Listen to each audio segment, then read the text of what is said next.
L'azote et 9 acides aminés sont indispensables, ce qui fait qu'il faut les avoir dans le régime pour qu'elles puissent assurer leur fonction. Les fonctions sont très importantes. C'est peut-être ça qui fait un peu la particularité des protéines qu'on saisit d'emblée. C'est que les protéines, c'est des éléments de construction, en fait, des tissus, de croissance et d'entretien des tissus. Et c'est aussi des éléments porteurs d'informations, donc des hormones, par exemple, et des protéines qui remplissent des fonctions obligatoires finalement dans l'organisme. Il y en a une tripotée, voilà, Mmh. de différentes natures pour différentes fonctions à différents niveaux.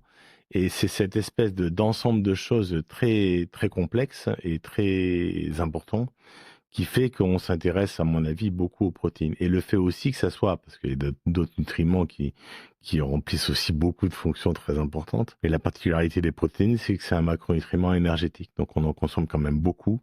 Donc c'est une part importante de l'ingéré calorique dans notre alimentation. Pas importante moins que les autres, mais quand même importante quantitativement. Donc un nutriment qu'il faut consommer en assez grande quantité pour permettre d'assurer un grand nombre de fonctions dans l'organisme. Et c'est quoi cette assez grande quantité? De façon quantitative, pour un adulte en bonne Ouais. santé, ça pourrait être combien? Alors, en général, ça dépend toujours comment on se réfère à ça. Si c'est des quantités absolues, pour un adulte, on dit souvent 50-60 grammes de protéines. La vérité, c'est que c'est indexé au poids corporel, en fait, à la masse corporelle en réalité, mais on indexe au poids corporel et on dit l'apport qui permet de couvrir le besoin de tous les adultes, c'est 0,83 grammes ou 0,80 aux États-Unis, Mmh. grammes de protéines par kilo de poids corporel et par jour.